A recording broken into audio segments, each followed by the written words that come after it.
Hi everyone. Today I wanted to talk about it's the third episode of the serie Understanding Your Diet. So I wanted to go on this topic to make your food daily plan more complete. And I will today talk about the seeds. So, do you know that the seeds and nuts are nutritional bombs? I'm going to talk to you here about essential and very interesting element from a nutritional point of view. These are the oil, seeds, and nuts.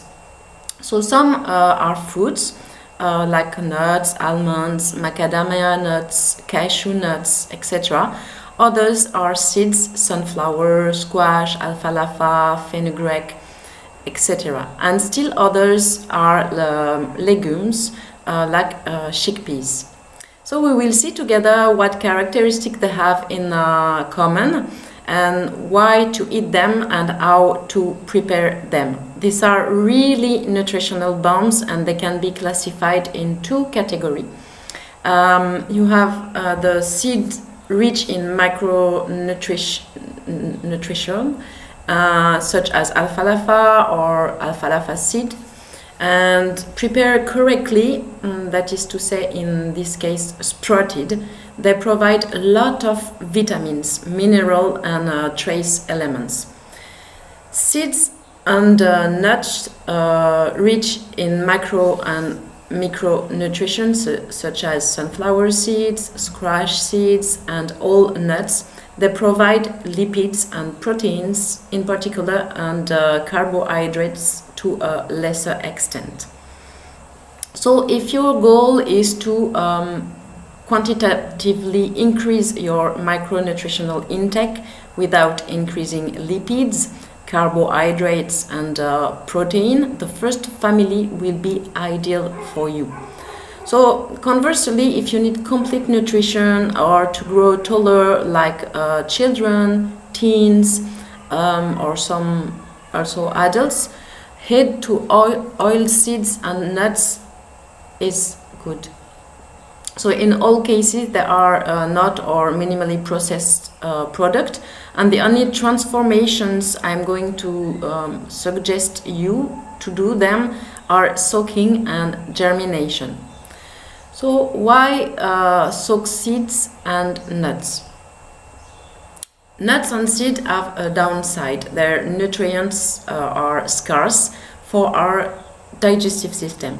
All of them contain anti-nutritional, mostly anti-germinating factors that prevent the body from accessing the nutritional content of these products. The reason of that is simple. The reserves of the nut are intended to be used during germination to produce a tree. Until they go through a normal cycle that leads to germination, that is to say soaking and exposure to it, and all the nutrients will be unavailable.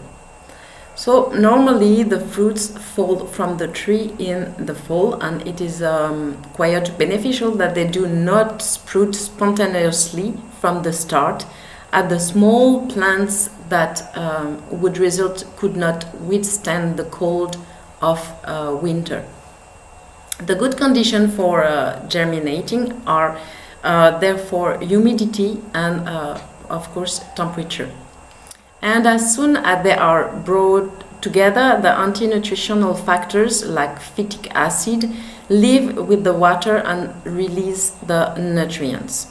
So usually soaking the seeds and nuts is enough to remove anti-nutritional factors. And what about germinated seeds and oiled seeds? So I'm now going to review two different categories. You have the sprouted seeds, for example alfalfa, which give germs loaded with chlorophyll, vitamins, and trace elements. You have fenugreek, which germinates very easily and which give germ thicker than the seed of alfalfa. And fenugreek is known to promote muscle growth and development, and to cleanse also the respiratory system. And the chickpeas will produce large sprouts that are reminiscent of bean sprouts. You can also add mustard, watercress, and a whole bunch of different varieties that you can find in organic store. But the easiest to consume is alfafa and fenugreek seeds, because they are very sweet in taste, inexpensive, and very easy also to germinate. And about oil seeds and oleaginous fruits soaked and sprouted. Among the seeds, there are two in particular that I want to draw your attention to, because they are very inexpensive, and they are sunflower seeds and squash seeds. Sunflower seeds are very balanced in macro and micronutrients, rich in calcium and zinc. And the pumpkin seeds will make an excellent vegetable pâté. They also have the advantage of having very effective anti-parasitic active ingredients. And among the local oleaginous fruits, you have walnuts and almonds. And if we want to talk more exotic, you have macadamia nuts, cashews, Brazil nuts, etc. So there are premium protein and lipid elements provided. They have gone through the preliminary soaking step, which will pre-digest the long chains of proteins and fatty acids and release the micronutrients. So the process of germination and soaking and dehydration, I will explain that to you. So to soak sunflower seeds, for example, you put 1 volume of seeds in a bowl for 2 volumes of water. The seed will roughly double in size. Then to make them germinate, it will be necessary to rinse them regularly. For seed like alfafa or fenugreek, you will let them germinate for 3 to 5 days by rinsing them regularly with the purest water possible. They will give long sprouts. They work wonders in salad with oil, seeds or nuts. You are more of a soaking process than a sprouted process.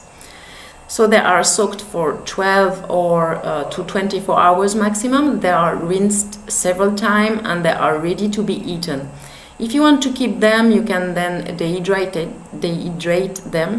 They will be dry, but they will have been activated and will no longer have anything to do with the starting seeds. And what about fermented seed pâté? Which is also a very nice nutritional bomb. So it's another way to consume the seeds, is to prepare this fermented pâté. So after soaking the seeds, you will mix them, thus causing the product to oxidize and therefore starting a fermentation process. The soaking allowed to release a good quantity of micronutrients, and the fermentation will allow to break down the micronutrients and therefore to facilitate your digestion.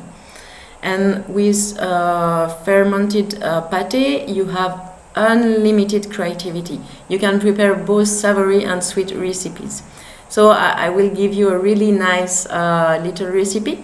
So you can soak seeds, for example, I will take a sunflower, rinse them, then put them in a blender, and for savory preparation add salted water with tamari or sea water. And for sweet preparation, you can add fruit at the bottom of the blender before the seeds, and coconut water or water with honey. Then you can add whatever you want and mix until you get a smooth texture. Let your imagination be free. Example for salted pate, you can add clove of garlic, a pepper, and a little cider vinegar.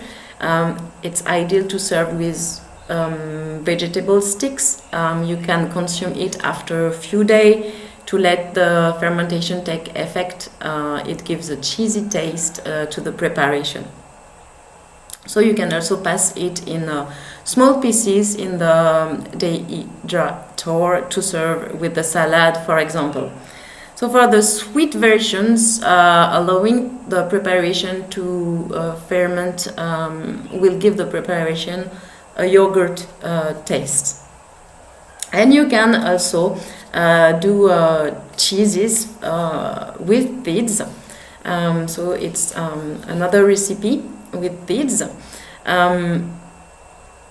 So cheeses from seeds, which are prepared in the same way as vegetable pate, with less liquid. So just mold them and keep them in the fridge. They can thus be stored in a cool place for a very long time, and they are prepared from oil, seeds, or nuts. So by choosing inexpensive seeds like sunflower seeds, you will get cheese much cheaper than in organic stores, which in addition for the latter are pasteurized and sometimes contain additives in their composition. So instead of organic milk, you can use vegetable mix such as almond or hemp or flax seeds. Here I am that it will help you to eat the seeds better, to derive all the benefits and tends toward a healthier life. So just take the benefits of the seeds, following the advices that I give you to get all the micro nutritional effects of the seed, and also to feel it in your daily life with more energy. If you are doing sport, you will have for sure more energy and less a better regeneration. So take care of yourself. This is your first priority, please, and namaste. See you for the next video. Bye bye.